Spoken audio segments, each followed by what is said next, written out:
Advocate B N Haskar, ഈ ന്യൂനപക്ഷത്തിന്റെ സംരക്ഷകരായി നിങ്ങൾ നിലകൊള്ളുന്നു എന്നാണല്ലോ എപ്പോഴും പറയുന്ന ഒരു മുദ്രാവാക്യം എന്നത്. അത് നമ്മൾ മൂവാറ്റുപുഴ കോളേജിൽ കണ്ടോ? അല്ല നീലിമ, ഇതില് മൂവാറ്റുപുഴ കോളേജിന്റെ വിഷയമല്ല ഇപ്പം നമ്മുടെ മുന്നിൽ ഇപ്പോ BJP-യുടെ സംസ്ഥാന അധ്യക്ഷനും അതുപോലെ തന്നെ ശ്രീ അനൂപ് ആന്റണിയും ഒക്കെ കിണഞ്ഞു മുനമ്പത്ത് കണ്ടത് എന്താണ്? മുനമ്പത്ത് കണ്ടത് ഒരു നിമിഷം, ഞാൻ അതിലേക്കൊക്കെ വരാം. ഇപ്പൊ നിൽക്കുന്ന വിഷയത്തിൽ നിന്ന് മാറിപ്പോവാതെ എനിക്ക് പറയാനുള്ള മറുപടി നിയമപരമായി തന്നെയാ പറയാനുള്ളത്. ഒന്ന്, BNSS-ല് 37(3) എന്ന് പറയുന്ന ഒരു വകുപ്പുണ്ട്. അതായത് ആളിതുവരെ ഒരു കുറ്റകൃത്യവും ചെയ്യാത്ത പാവപ്പെട്ട നിരാലംബരും കാരുണ്യ പ്രവർത്തനത്തിനു വേണ്ടി ജീവിതം ത്യജിക്കുന്നതുമായ പാവപ്പെട്ട 2 കന്യാസ്ത്രീമാർക്കെതിരെ നോട്ടീസ് കൊടുത്തുവിടാൻ BNSS-ൽ നിയമമുണ്ടെന്നിരിക്കെ എന്തുകൊണ്ട് നിയമപരമായി അത് ചെയ്തില്ല? 2, ഇപ്പൊ അങ്ങയുടെ രാജീവ് ചന്ദ്രശേഖർജിയും അനൂപ് ആന്റണിയും കിണഞ്ഞു പരിശ്രമിക്കുന്നുണ്ടല്ലോ.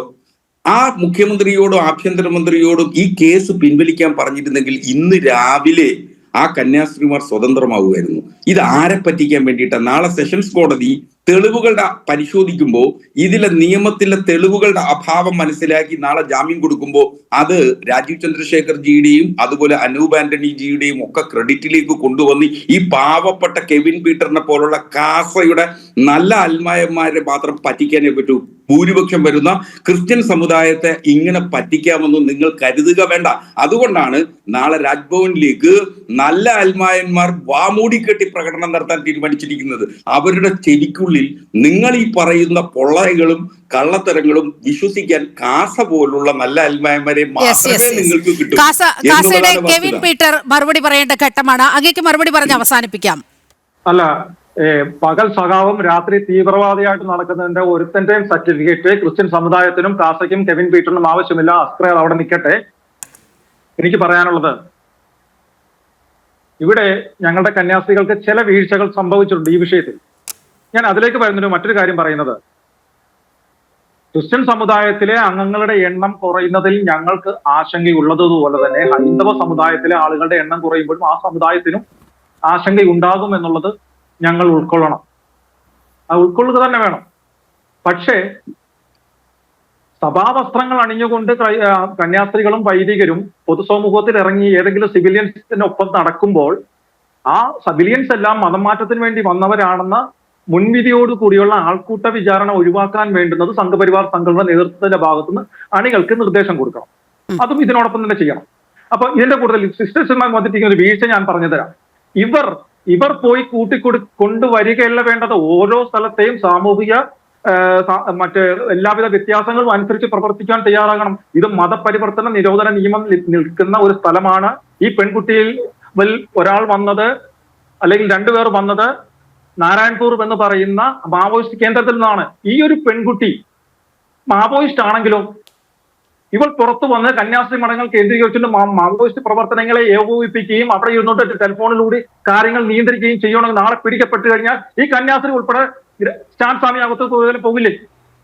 എന്തിനാണ് ഇവർക്ക് ഇതിന്റെ ആവശ്യം? പിന്നെ ഇത്തരം ചെയ്യേണ്ട കാര്യങ്ങൾ എന്ന് പറയുന്നത്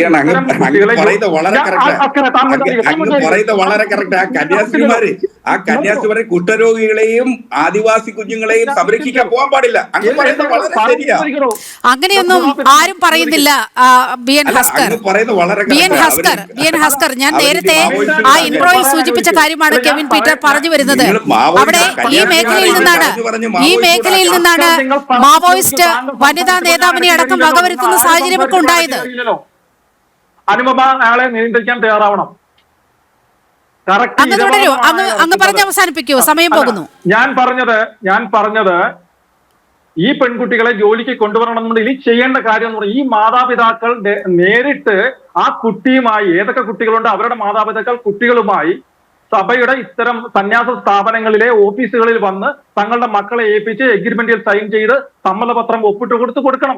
എന്തിനീ കന്യാസ്ത്രീകൾ ഇതുപോലുള്ള സ്ഥലത്ത് വിളിക്കാൻ കൃത്യമായിട്ട് ഹിന്ദിയോ ഇംഗ്ലീഷോ ഫ്ലുവന്റ് ആയി സംസാരിക്കാൻ പറ്റാത്ത കന്യാസ്ത്രീകൾ എന്തിനാണ് പോകേണ്ട ആവശ്യം? അതിന് പോകേണ്ട ആവശ്യമില്ല.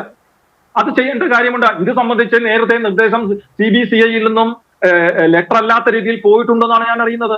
അതുപോലെ തന്നെ ഞാനൊരു കാര്യം കൂടെ പറഞ്ഞുകൊള്ളട്ടെ, ഇതിനകത്ത് കൂടെ പറഞ്ഞിട്ട് ഞാൻ അവസാനിപ്പിക്കാം. എന്റെ സ്ഥാപനത്തിൽ കഴിഞ്ഞ ഒരു ഏതാനും ആഴ്ചകൾക്ക് മുമ്പ് ഒരു പെൺകുട്ടി ഇതിനു വേണ്ടി വന്നു, ഡയറക്റ്റ് മാർക്കറ്റിംഗ് വന്നു. കുറച്ചു നേരം മഴ ഉണ്ടായിരുന്നുകൊണ്ട് അവൾ എന്റെ ഓഫീസ് കടയിൽ നിന്നു. അവളോട് കാര്യങ്ങൾ തിരക്കി. അവൾ പത്തനംതിട്ട ചെയ്യുന്നു. ഒരു പരിവർത്തന ക്രൈസ്തവ പെൺകുട്ടിയാണ്, വിശ്വാസികൾ മതം ഒരു ദളിത് പെൺകുട്ടിയാണ്. അപ്പൊ ഞാൻ ചോദിച്ചു, നീ എന്തിനാണ് ഈ പഠിക്കേണ്ട പ്രായത്തിൽ ഇവിടെ വന്ന് ഈ ഡയറക്റ്റ് മാർക്കറ്റിംഗ് വേണ്ടി ഫ്ലാറ്റുകളും കടകളും വീടുകളും കയറി ഇറങ്ങുന്നത്? അപ്പോൾ അവൾ എന്നോട് പറഞ്ഞ കാര്യം, എനിക്ക് ശമ്പളം കിട്ടും, കൂടാതെ 3 നേരം സൗജന്യമായി ഭക്ഷണം കിട്ടും, എനിക്ക് കിടക്കാൻ ഒരു കട്ടിൽ കിട്ടും, എനിക്ക് നല്ലൊരു ബാത്റൂം കിട്ടും. ഇതാണ് ഇവിടുത്തെ അവസ്ഥ.